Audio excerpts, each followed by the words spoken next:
بسم الله الرحمن الرحيم. Bismillahirrahmanirrahim. Assalamualaikum warahmatullahi wabarakatuh.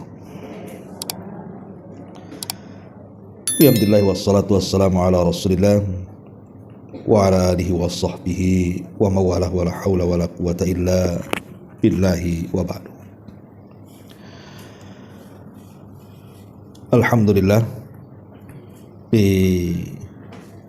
pagi ini kembali kita bisa duduk untuk bermajelis ilmu setelah terputus karena bulan Ramadan. Dan kita masih melanjutkan pengajian kita membahas kitab Syarah Kitab Al-Jami' min Bulughil Maram. Dan kita masuk pada hadis yang keempat, ya kalau tidak salah. Hadis dari Ibnu Mas'ud radhiyallahu an, dari Nabi sallallahu alaihi wa ala alihi wasallam, idza kuntum thalathatan fala yatanajathnani dunal akhar hatta takhtalitu bin nasi min ajli anna dzalika yuhzinuhu. Jika kalian hanya bertiga, janganlah dua orang saling berbisik-bisik tanpa mengajak seorang lainnya hingga kalian berbaur dengan banyak manusia, karena hal itu bisa menyakitkan atau membuat dia sedih. Ma'asyiral muslimat yang dimuliakan Allah Azza wa Jal, hadis ini menjelaskan kepada kita tentang adab dari adab-adab agama Islam. Bahwa di antara petunjuk Nabi sallallahu alaihi wasallam adalah kita harus menghormati orang lain dan tidak boleh menyakiti orang lain, seperti membuat orang lain sedih. Nah, di antaranya adalah kita dilarang untuk berbisik-bisik ketika jumlah kita itu ada 3 orang. Jadi kalau seandainya ibu sedang berkumpul 3 orang, tiba-tiba kemudian yang 2 orang itu berbisik-bisik tanpa melibatkan orang ketiga, maka dalam Islam berbisik-bisiknya 2 orang sementara orang yang ketiga tidak dilibatkan padahal satu majelis, maka itu sangat terlarang. Kenapa demikian? Di sini Nabi sallallahu alaihi wasallam menjelaskan alasannya. Anna dzalika yuhzinuhu. Karena hal itu bisa membuat sedih. Bisa saja boleh jadi kalau seandainya orang yang ketiga ini tidak kuat imannya, akan menimbulkan suudzon, berburuk sangka, jangan-jangan dia berbisik itu sedang membicarakan saya, jangan-jangan dia berbisik itu dalam rangka menjelek-jelekan saya, sedang menggibah saya, tidak suka dengan saya, sehingga hatinya sedih. Itulah yang kemudian Islam ini mengajarkan kepada kita untuk menghormati saudaranya. Di sini Nabi sallallahu alaihi wasallam mengatakan, idza kuntum salasatan, jika kalian bertiga, fala yatanajathnani, maka janganlah kalian berbisik-bisik. Yatanaja itu artinya 2 orang yang sedang berbincang dengan suara lirih yang hanya didengar antara dia dan orang yang diajak bicara saja. Jadi kalau ada orang lain di sekitarnya tidak mendengarnya, itu disebut tanaji namanya. Ya, suaranya dikeraskan ya tidak ada masalah. Umpamanya ibu bertiga, kemudian ngobrol berdua, dikeraskan suaranya, dan orang ketiga mendengarkannya, itu tidak ada masalah, karena dia akan tahu apa yang dibicarakan. Kecuali kalau seandainya dua orang yang bicara itu kemudian dikeraskan dengan bahasa yang tidak dipahami orang ketiga, itu juga sama, tidak boleh. Umpamanya ada dua orang Padang, satu Jawa. Yang dua orang Padang ini ngomong bahasa Minang, orang Jawa pula tak paham ngomong apa itu. Ini juga tak boleh. Atau sebaliknya, yang satu orang Padang, dua pula orang Jawa. Yang orang Jawa ini ngomong pakai bahasa Jawa, yang orang Minang tak paham ngomong opo iki. Jadi ini kalau bisa tinggalkan, karena walaupun dikeraskan tapi kan dia tidak paham bahasanya. Jangan-jangan, makanya walaupun dikeraskan, kalau dia tidak paham karena menggunakan bahasa yang lain, itu pun dilarang, masuk dalam hadis ini. Apalagi kalau seandainya dia berbisik-bisik. Yang lebih parah adalah kalau yang berbisik-bisiknya lebih daripada dua.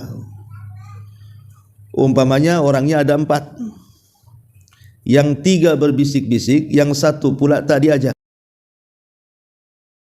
5 orang, yang 4 berbisik-bisik, yang 1 pula tak diajak. Maka semakin banyak yang berbisik, berarti perkaranya lebih parah, lebih tidak boleh lagi. Beda kalau seandainya ibu berkumpul 4 atau 5 orang, yang 2 berbisik, tidak ada masalah karena ibu ada kawannya. Dia berbisik, aku juga bisa berbisik dengan sebelah. Itu tidak ada masalah, karena tidak akan membuat dia sakit.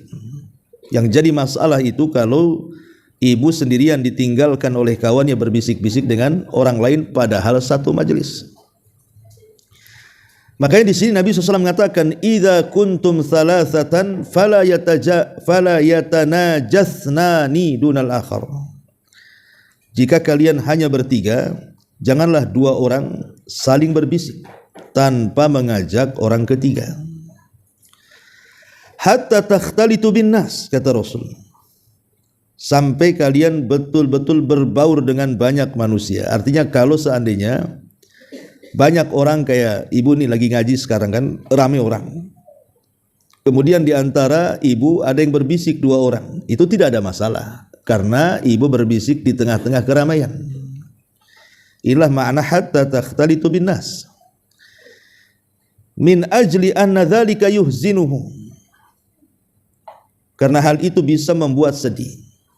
Dan sedih itu dalam bahasa Arab bicara sesuatu yang sudah berlalu. Kalau takut itu bicara sesuatu yang akan datang.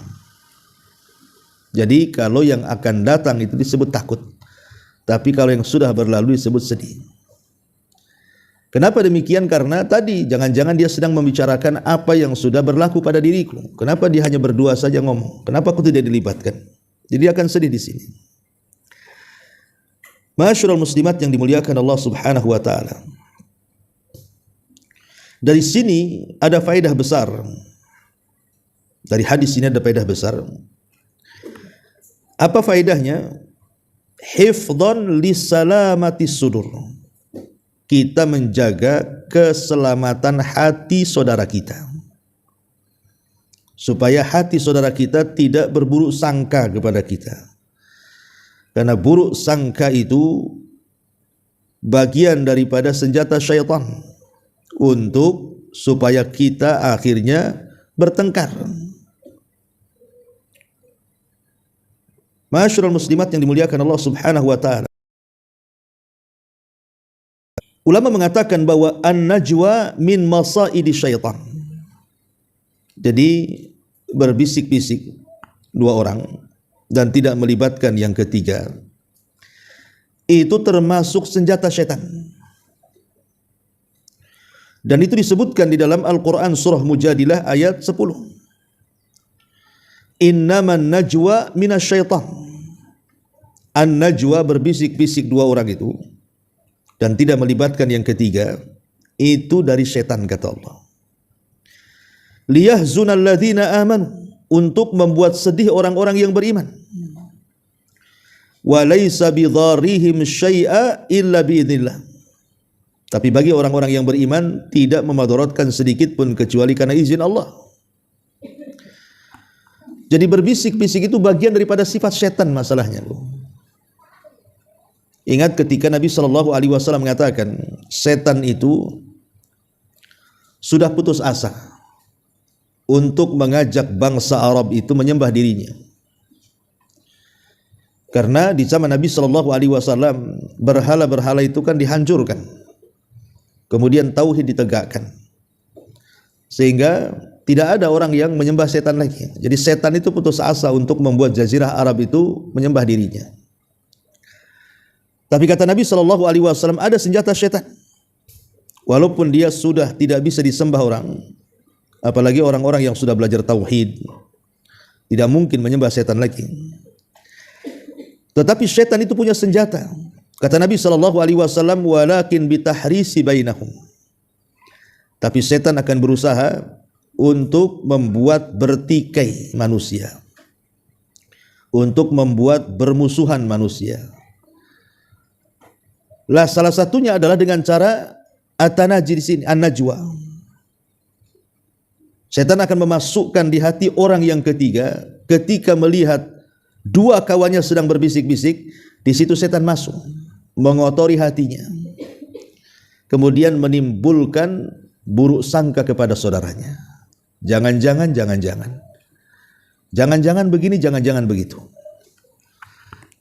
Makanya karena bahayanya an-najwa ini, berbisik-bisik ini, sampai kemudian Allah Subhanahu wa taala memasukkan di antara sifat setan adalah berbisik-bisik. Bahkan ini sifatnya orang-orang munafik. Jadi orang-orang munafik itu kalau berjumpa dengan orang-orang yang beriman, maka mereka berbisik-bisik. Dan itu disebutkan di dalam Al-Quran surah Al-Isra itu ayat 47 kan. Nahnu a'lamu bima yastami'una bih idh yastami'una ilaika wa idhum najwa idh yaqulu adh-dhalimuna iyattabi'una illa rajulan masura. Kami lebih mengetahui dengan apa yang mereka sedang bicarakan. Ketika mereka membicarakan soal kamu wahai Muhammad, ketika mereka berbisik-bisik, di mana orang-orang zalim mengatakan sesungguhnya mereka, maksudnya para sahabat, tidaklah mengikuti kecuali orang yang terkena sihir. Maksudnya mengejek Nabi sambil berbisik-bisik di antara mereka. Makanya dahulu di zaman Nabi SAW ada seorang laki-laki datang kepada Nabi menanyakan sebuah hajat, dan dia pun berbisik-bisik, hendak berbisik-bisik di hadapan Nabi SAW. Sementara di tempat lain ada orang yang sedang duduk. Maka Nabi SAW melarang, kamu tidak boleh berbisik-bisik, ngomong saja apa keperluanmu. Lah Nabi SAW berusaha supaya jangan sampai orang lain berburuk sangka kepada dia, mencegah jangan sampai muncul buruk sangka kepada dia dan sahabat yang hendak berhajat kepada dia. Makanya satu hari Nabi SAW sedang ngobrol dengan salah satu istrinya saat i'tikaf di bulan Ramadan. Kalau tidak salah dengan Safiyah, berdua gitu ya. Tapi kan masalahnya di zaman itu kan tidak ada listrik, Bu, masih gelap gitu ya. Tiba-tiba kemudian lewatlah beberapa sahabat, melihat Nabi SAW sedang berbisik-bisik dengan seorang wanita. Karena gelap kan tidak tahu siapa wanita di samping Nabi, padahal itu istrinya Safiyah. Tiba-tiba langkah sahabat ini dipercepat gitu ya, tergesa-gesa. Maka Nabi SAW langsung mengatakan, ala rislik, pelan-pelan kalian kalau berjalan. Sesungguhnya wanita yang ada di sampingku adalah Safiyah, istriku. Jangan curiga gitu maksudnya. Ini istriku ini. Sahabat ini mengatakan, ya Rasulullah, kami tidak mungkin berburuk sangka kepadamu. Tapi Nabi SAW mengatakan, oh bukan begitu, ingat setan itu masuk pada jalan darah setiap manusia. Takut kalau seandainya kemudian membuat was-was akhirnya suudzon. Mana Nabi ini? Istri dah banyak masih juga kan gitu. Berdua-duaan dengan perempuan yang enggak jelas siapa. Bisa saja dia ngomong begitu. Makanya Nabi SAW menjelaskan sebelum setan menguasai orang itu, kemudian bersuudzon kepadanya, akhirnya kemudian berburuk sangka, maka Rasul menjelaskan, ini wanita yang di sampingku, ini Safiyah, bukan orang lain. Ya. Maka lihat bagaimana Nabi SAW memutus rantai di mana setan itu jangan sampai kemudian membuat tahris, kegaduhan, buruk sangka. Maka begitu juga di sini. Ibu kalau sedang bertiga jangan suka berbisik-bisik. Kalau mau berbisik-bisik, ajak yang ketiganya berbisik ria bersama gitu ya. Jangan satu ditinggal dua pula berbisik gitu ya. Karena ini tidak baik, bisa menyakiti hati saudaranya. Karena di antara amalan yang sangat dianjurkan dalam Islam itu ibu adalah memasukkan perasaan senang ke hati saudaranya kan. Itu seafdol-afdolnya amal. Ketika Nabi SAW ditanya tentang amalan yang paling dicintai Allah, maka Rasulullah SAW mengatakan sururun tudkhiluhu ala qalbi muslim. Perasaan senang yang engkau masukkan kepada hati seorang muslim. Itu harusnya kita menyenangkan hati saudaranya. Tapi dengan berbisik-bisik itu kan membuat sedih itu saudaranya. Padahal kita harus menyenangkan hati saudaranya, atau dengan istilah lain para ulama namanya jabrul khawatir namanya. Berusaha menembel kesedihan-kesedihan saudaranya. Jadi kalau ada saudara yang sedang susah hatinya, kita datang, kita hibur dia. Makanya dalam Islam itu ada syariat takziah namanya. Menghibur orang yang kena musibah. Karena di antara amalan yang paling afdal, yang paling agung, yang paling dicintai Allah itu adalah menanamkan perasaan senang di hati saudaranya, meringankan beban dia. Tapi dengan berbisik-bisik ini tidak menyenangkan, membuat sedih saudaranya, menimbulkan suudzon, berburuk sangka kepada dia. Maka ini dicela dalam Islam. Ya, tidak boleh berbisik-bisik dan tidak melibatkan yang ketiganya. Ma'asyiral muslimat yang dimuliakan Allah Subhanahu wa taala. Al-Imam At-Tahawi rahimahullahu taala. Al-Imam At-Tahawi mengatakan, di antara alasan kenapa kemudian Nabi sallallahu alaihi wasallam itu melarang kita ini berbisik-bisik itu dan tidak melibatkan yang ketiga. Beliau mengatakan bahwa di antaranya adalah madaratnya adalah orang yang ketiga itu merasa terhina. Merasa terhina, kenapa dia tidak dilibatkan? Atau merasa takut, jangan-jangan dia sedang membicarakan dirinya. Jadi bisa saja kemudian perasaannya merasa terhinakan, apalagi kemudian yang diajak bicara itu berbisik-bisik dengan tokoh, dengan orang yang mungkin dia hormati, dia hargai. Kemudian dia tidak dilibatkan, kan merasa kecil hatinya tuh. Kenapa ya? Ada apa ya? Kan itu. Kok saya tidak dilibatkan? Maka dia merasa terhina dirinya. Atau merasa takut, jangan-jangan dia sedang membicarakan dia.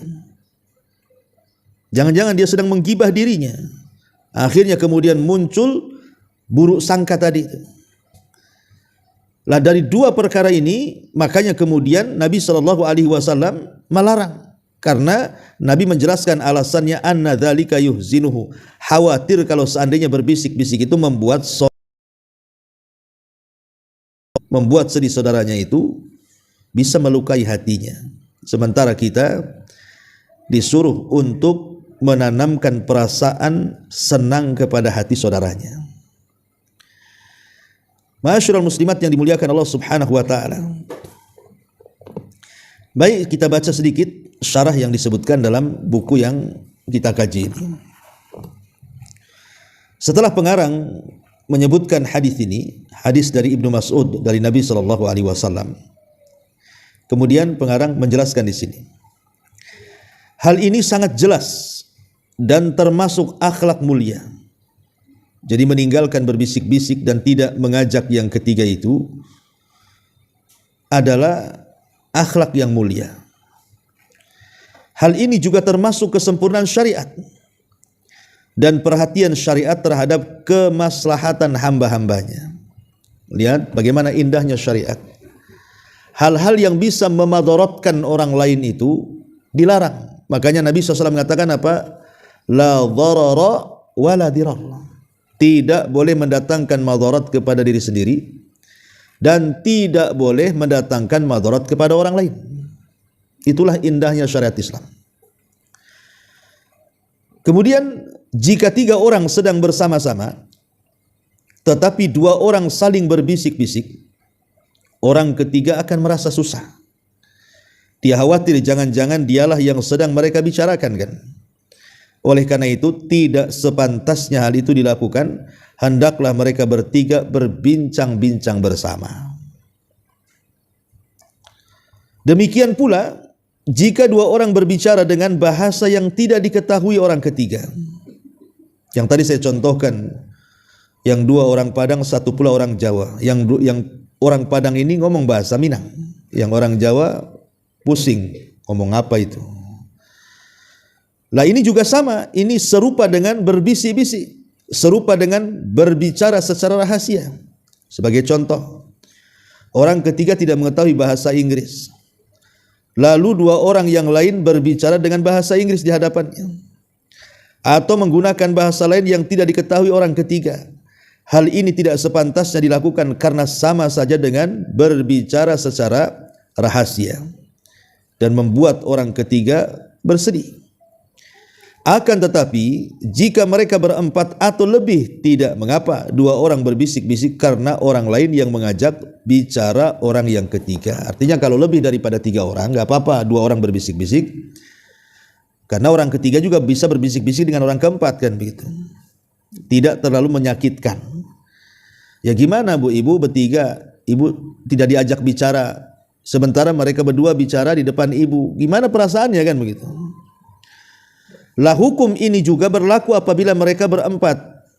Sehingga janganlah 3 orang berbisik-bisik atau berbicara dengan bahasa yang tidak diketahui orang keempat, sebab hal itu juga membuatnya bersedih.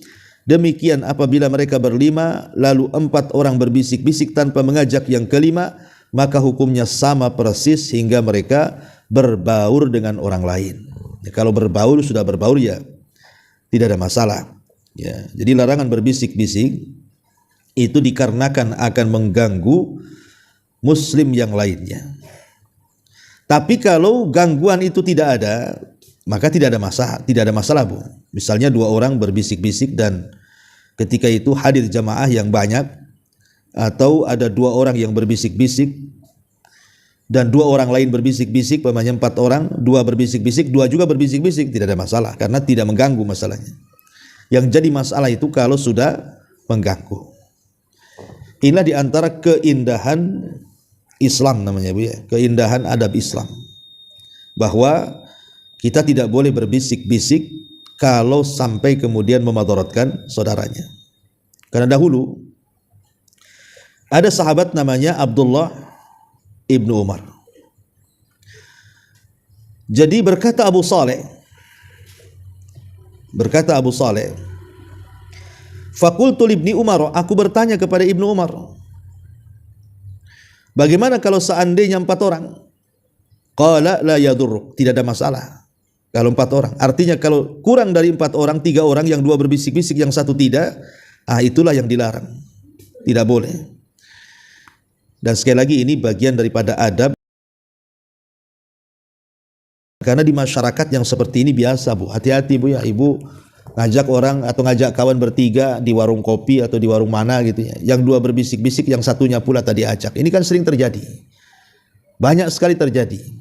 Atau umpamanya ibu sedang bertamu, ya bertamu berdua, berbisik-bisik, tuan rumah yang punya rumah dibiarkan saja, kan? Ini juga bisa membuat sedih. Ngapain dia ngerumpi di rumahku katanya, kan gitu. Nah, itu kan masalah jadinya bukan? Ya, akhirnya nggak dikeluarkan toplesnya kan Bu. Nah, jadi hal-hal yang seperti ini juga harus dipahami. Walaupun ini sebenarnya sih 2 orang berbisik-bisik itu tidak ada kaitan dengan orang ketiga sebenarnya. Dia kan membicarakan soal lain.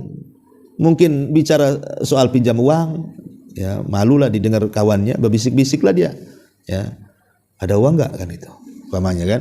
Orang ketiga ini tidak tahu kalau dia sedang pinjam uang atau sedang berbisnis atau apa, yang enggak ada kaitan dengan orang ketiga kan. Cuma namanya setan itu kan cerdas, Bu. Setan itu cerdas, dia masuk ke hati orang yang ketiga, kemudian membuat was-was, akhirnya suudzon, berburuk sangka.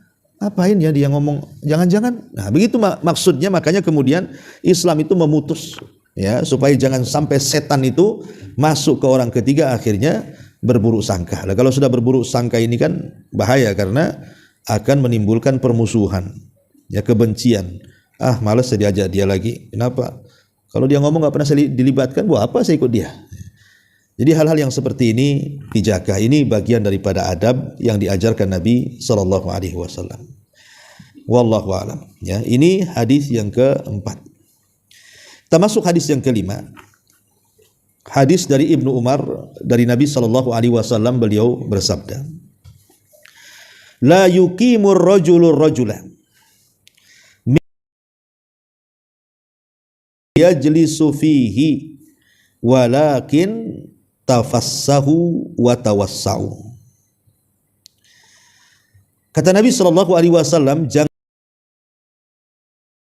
suruh orang lain berdiri dari tempat duduknya, kemudian dia yang menyuruh berdiri itu duduk di tempat yang ia nyuruh orang berdiri. Akan tetapi hendaklah kalian memberikan tempat dan kelapangan kepada orang lain di dalam bermajelis itu. Janganlah seseorang menyuruh orang lain untuk berdiri dari tempat duduknya, kemudian dia duduk di situ. Tetapi kalau bisa luaskan, ya, luaskan tempat duduknya. Hadis ini juga bagian daripada adab Islam. Islam ini sangat menganjurkan untuk menyebar sebab-sebab at-ta'aluf, bersatunya hati kaum muslimin, dan juga berusaha untuk menanamkan perasaan kasih dan cinta di antara kaum muslimin. Dan berusaha Islam ini menjauhkan hal-hal yang bisa membuat lari satu dengan yang lainnya atau saling membenci kaum muslimin satu dengan yang lainnya. Lah, salah satunya di sini bicara tentang adab majelis. Adab majelis, umpamanya kayak ibu ini sedang bermajelis namanya, ya. Ibu datang ke majelis sudah penuh, ya, karena ibu mungkin ketua panitianya di situ, yang lain itu mungkin jemaah biasa. Kemudian ibu datang belakangan, yang lain itu datang duluan. Tiba-tiba ibu katakan, itu yang di depan itu geser, ya, pindah ke belakang. Itu tempat saya di situ. Ya, jadi tidak boleh kayak gitu. Karena bagaimanapun itu bisa membuat orang kecil hati tadi. Ini juga sama dengan hadis yang keempat tadi, membuat orang sedih. Kenapa saya dipindah? Ada apa dengan saya? Apa dia mentang-mentang ketua gitu ya, saya jamaah kan, kok saya di belakang kan, padahal saya datang duluan. Nah, ini kan akhirnya membuat kebencian di sini. Makanya di antara adab Islam di sini bukan kemudian menyuruh orang pergi kemudian duduk di situ, tetapi minta ibu dilapangkan. Bisa nggak saya duduk di situ? Tanpa harus memindah orang. Ya. Jadi meluaskan, bukan memindah orang kemudian ibu duduk di situ. Karena ini tidak berakhlak orang seperti itu. Ya. Ma'asyiral muslimat yang dimuliakan Allah Subhanahu wa taala. Maka kata pengarang dalam kitab ini, kita baca dulu sedikit. Hadis ini mengandung adab yang diisyaratkan, yaitu seseorang tidak boleh menyuruh orang lain berdiri dari tempat duduknya, baik di masjid maupun di tempat lain, dengan beralasan bahwa dia yang kedudukannya di hadapan orang lain dan sebagainya. Tidak boleh demikian, akan tetapi hendaklah dia duduk di tempat yang masih tersedia dan tidak menyuruh orang lain berdiri kemudian dia menduduki posisinya. Ini menunjukkan apa? Kesetaraan, Bu. Islam itu mengajarkan kesetaraan. Islam itu tidak membeda-bedakan antara si kaya dan si miskin, antara orang yang punya jabatan dengan orang yang tidak punya jabatan, antara orang yang dihormati masyarakat dengan orang yang mungkin kurang hormat dari masyarakat. Islam itu sama, karena yang membedakan itu hanya takwa saja. Makanya kemudian dalam masalah majelis pun diatur, ya, tidak bisa kita semena-mena. Merasa umpamanya ibu merasa ya tadi ketua panitia, atau merasa tinggi jabatannya, atau merasa orang kaya, atau merasa ini merasa itu, akhirnya kemudian mengalihkan tempat duduk orang lain supaya ibu duduk di situ. Kemudian kata pengarang di sini, jika masuk ke masjid, dia bisa menuju ujung saf atau mengisi tempat yang kosong jika masih ada celah dalam saf, sehingga tidak perlu menyuruh orang lain berdiri. Begitu juga di dalam majelis, dia bisa duduk di barisan terakhir di tempat yang kosong dan tidak perlu menyuruh orang lain berdiri. Namun jika ada orang yang dengan sukarela memberikan tempat duduknya, hal itu tidak mengapa. Ya, umpamanya ibu kasihan ini yang datang orang sudah tua, ya sudah tua, sudah susah jalan gitu ya. Ibu masih muda, kasihan orang tua itu. Bu, duduk di sini aja biar saya di sana. Ya, karena memang sengaja ibu cari yang belakang-belakang. Ya, cari yang ada tiang kalau bisa, itu bersandar. Ya. Jadi kalau yang demikian tidak ada masalah, ya kalau karena kerelaannya gitu ya dia memberikan tempat duduknya. Tapi kalau tidak rela, tidak boleh. Lah Ibnu Umar radhiyallahu anhuma tidak mau ketika orang lain memberikan tempat duduknya kepada beliau. Sampai Ibnu Umar ketika masuk ke dalam majelis itu, kan namanya dia ulama, orang terhormat. Sampai panitia mengatakan, bisa enggak engkau pindah biar Ibnu Umar duduk di sini, katanya. Ibnu Umar menolak, tidak mau. Ya. Jadi Ibnu Umar tidak mau ketika ada orang lain memberikan, jangan-jangan orang tersebut memberikan tempat duduknya karena malu, bukan karena sukarela. Jika ada orang yang berdiri untuk memberikan tempat duduknya kepada beliau, beliau tidak mau duduk di tempat yang disediakan. Kenapa? Waroknya beliau. Itulah salah satu contoh ulama salaf menunjukkan tentang adab Islam. Kemudian kata pengarang, jika ada orang yang memberikan tempat duduknya kepada anda, selayaknya anda bersikap warok juga seperti yang dilakukan oleh Ibnu Umar. Akan tetapi, jika anda tahu dengan pasti bahwa dia memberikan tempat duduknya secara sukarela, karena mencintai dan menghormati anda, tidak mengapa anda menempati tempat duduk yang diberikan. Inilah makna walakin tafassahu wa tawassau. Akan tetapi hendaklah kalian memberikan tempat dan kelapangan kepada orang lain dalam majelis itu. Yang sepantasnya adalah memberikan tempat dan kelapangan kepada orang lain dalam majelis.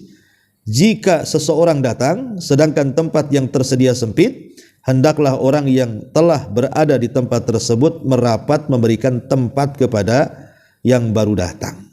Jadi kalau sempit pun tetap dikasih celah lah di sini gitu ya.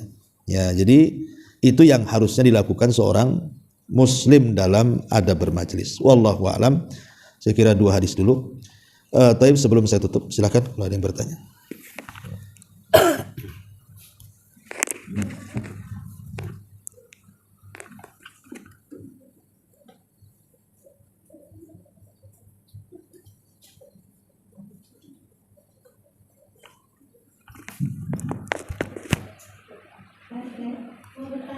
Iya, ya. Waalaikumsalam.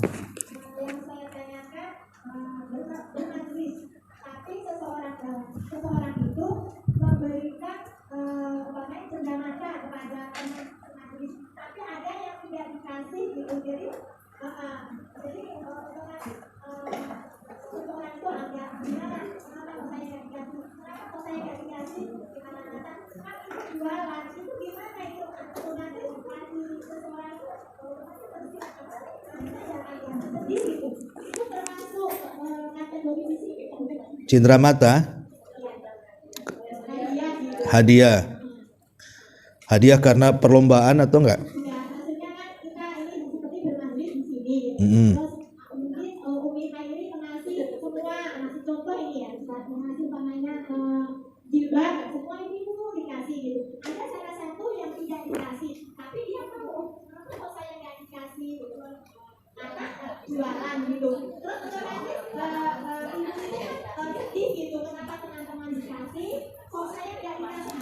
Sama itu Bu, nggak boleh tuh.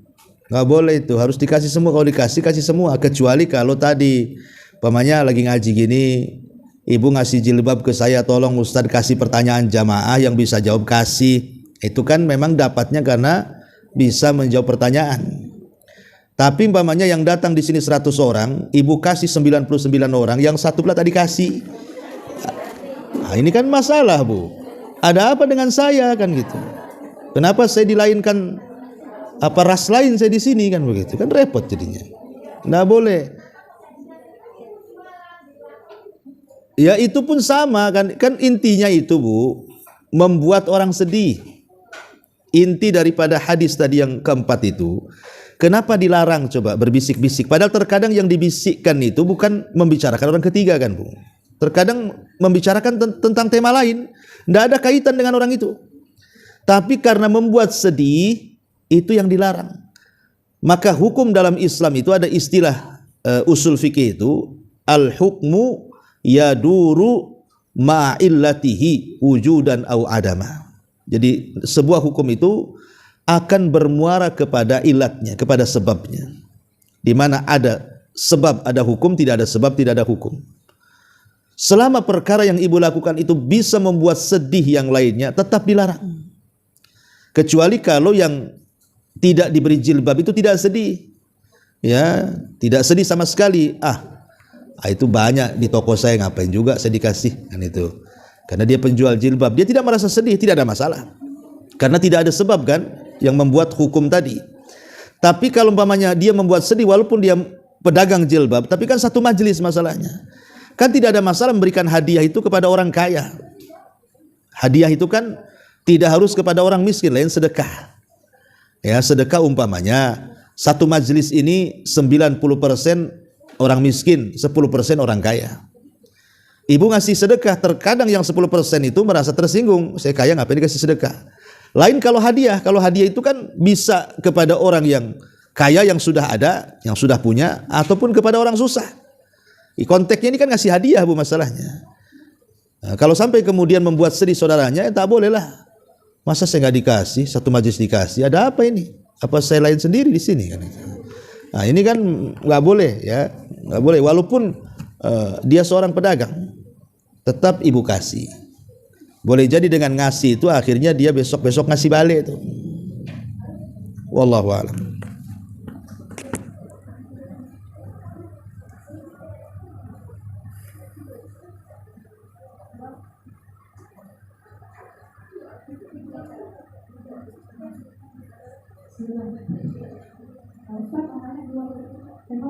Iya.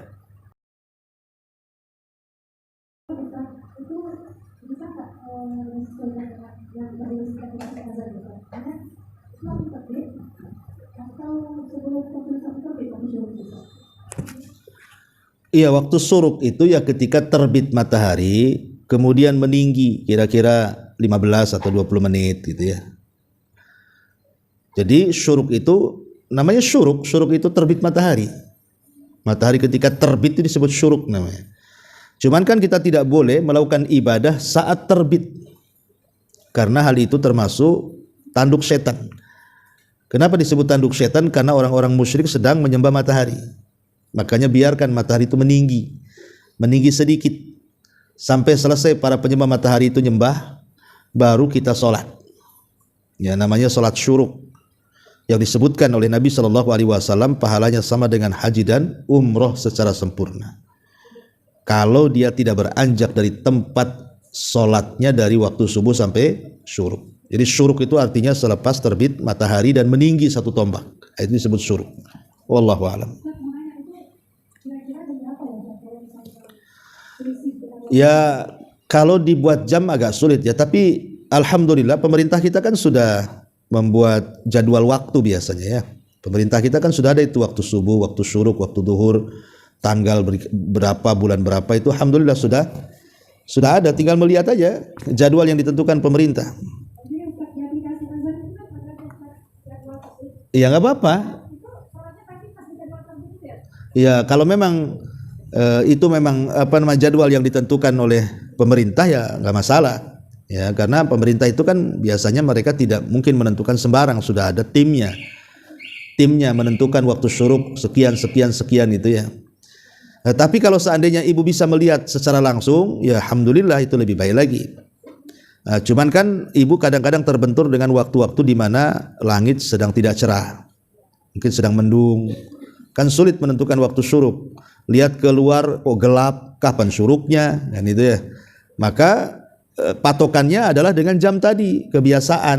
Ini kalau syuruk kemarin waktu terang jam sekian, berarti ketika sekarang gelap karena mendung jam sekian. Jadi sudah ada patokan jamnya di situ.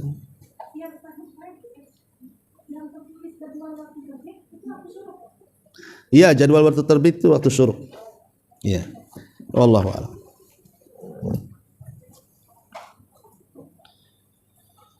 Oke, kalau tidak ada, kita cukupkan sampai di sini. Mudah-mudahan ada manfaatnya. Subhanaka wa bihamdika asyhadu an la ilaha illa anta astaghfiruka wa atubu ilaik. Allahu taala alam. Assalamualaikum warahmatullahi wabarakatuh.